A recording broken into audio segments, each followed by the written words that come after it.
Hello and welcome to the AI Experience News Roundup. Here's a look at the latest headlines and key developments in the world of AI, all in under 10 minutes. If you think about what happened from GPT-3 to 3.5 to 4, it just got smarter. The field became known as artificial intelligence. Can machines really think? What if therapy chatbots were not here just to help, but to watch and report on you? That's the warning from an article in The Verge. It starts with a promise many of us have heard. AI really knows you, like a friendly assistant or even a kind of therapist for people who can't talk to a real one. But behind that promises, there is a danger. Those AI tools don't just listen, they record. And in the US, some fear that the government could get access to those conversations, especially under the current Trump administration, which has shown less and less respect for privacy and personal freedom. Big tech companies like Meta, OpenAI, xAI encourage users to open up. People talk about personal topics, mental health, gender identity, even political beliefs. And at some time, the government is creating systems to track those very topics. That's the scary part. AI therapy tools could become a perfect source of data for a government that wants to control people. This isn't science fiction. In the past, US authorities have already asked for people's phone records and social media data. With AI chatbots, the information is even more sensitive, full of emotion, personal stories, and private thoughts. And people often share this without thinking twice, like they would do with a real therapist. The Verge explains that we might be heading from digital therapy to digital surveillance, especially as tech company CEOs try to stay on good terms with the government, even if it means changing their policies. This isn't just about technology, it's about trust. Can we trust companies that say they care about us, while also helping a government that may want to punish what we say or believe? Here's what I take away from this article and what I hope you remember. AI therapy isn't just another product. It needs strong rules for privacy, for safety, and to keep it far from politics. Otherwise, what looks like help could turn like harm.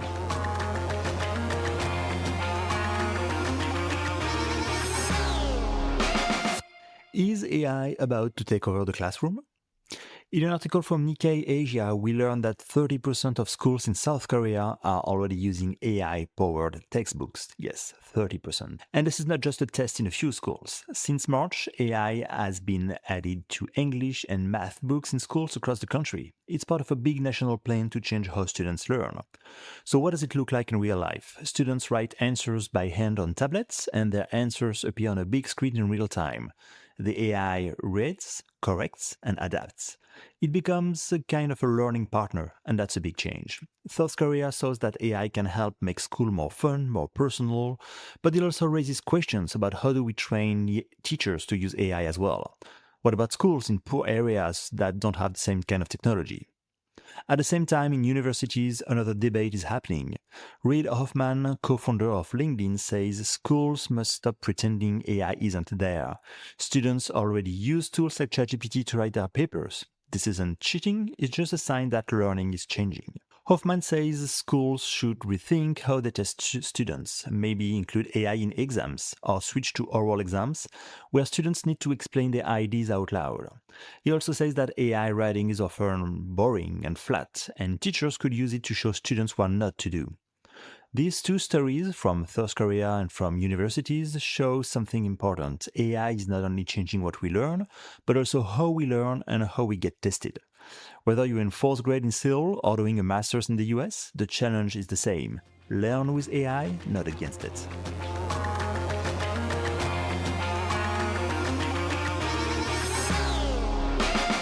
What if your summer reading list was full of fake books? In an article from the Chicago Sun-Times, the newspaper admitted that several books in its summer reading guide just don't exist. That's right, some of the titles were completely made up by an AI with no human checking the list. The guide was called Your Guide to the Best of Summer, and it recommended books like Tidewater Dreams or Nightshade Market. The problem? Those books were never published. And worse, some were said to be written by real authors, which made the list seem even more believable. So, what happened? The Sun-Times says that the list came up from a third-party company called King Features.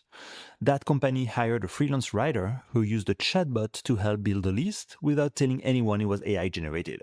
The article was then published without any review from the newspaper's editors. This embarrassing mistake comes just a few weeks after the newspaper cut 20% of its staff. And it raises a big question. What happens when AI replaces journalists without the skills or the ethics the real people bring? We already know that large AI models can hallucinate. That means they invent fake facts and data.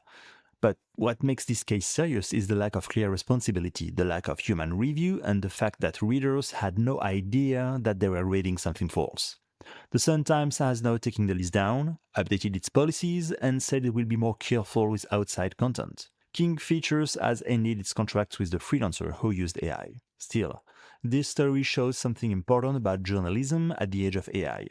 Technology alone is not enough to make reliable news. AI can help, but only with strong human oversight and full honesty with the public. Because in the end, this isn't just about a fake book list, it's about trust. Can we trust when we read? And who created it?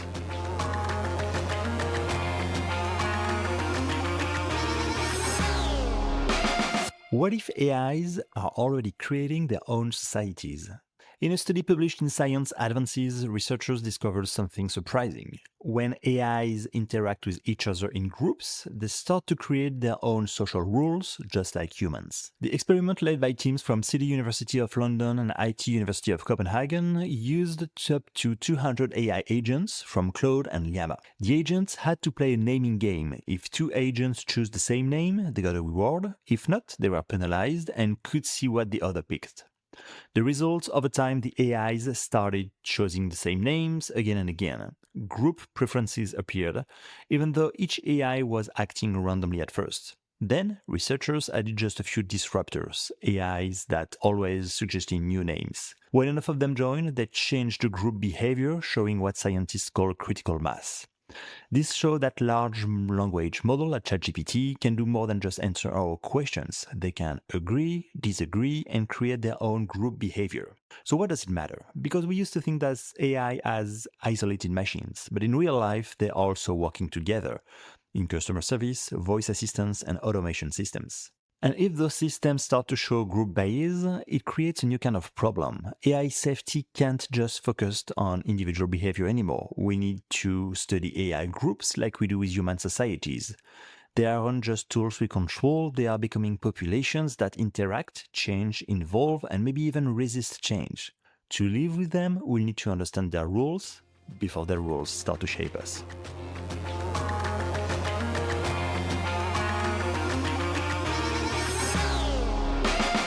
A recent article in the New York Times shared a worrying fact. AI is quickly replacing entry-level jobs in the US much faster than people expected. Today, 5.8% of young college graduates in the US are unemployed, which is a high number. Most of those job losses are in the tech fields like finance, data, and software, the exact places where AI is growing fast. More and more companies now ask, can this task be done by AI? If the answer is yes, they don't hire a human. Some tech companies have slowed down hiring junior staff. One startup uses one data analyst to do work that needed 70 people before. Meanwhile, AI companies like Anthropic say their tools can now write code for several hours without stopping. This isn't a dream from some CEO at Davos, it's already happening. And even if AI doesn't take every job right away, two dangerous trends are already here. Too much trust in AI. Some companies switched to AI too early, like Klarna, for example, which replaced its customer agents with chatbots, only to go back to hiring humans after people complained. No more support for beginners. If a job might be automated soon, some companies stop training junior employees. After all, why invest in someone who may be replaced next year? Some young people are fighting back. They are starting their own companies, changing careers, and taking risks. As one graduate put it, if humans won't have an advantage for much longer, I better do something big now. So maybe the real question isn't, will AI change the job market? It's, are we ready for that change from the very start of our careers?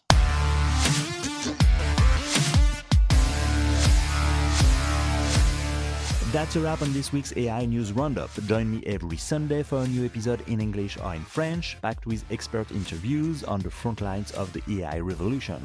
For my French-speaking listeners, head over to the show AI Experience en Français on your favorite podcast platform. And if you liked what you heard, I'd really appreciate those 5-star ratings. Talk to you soon.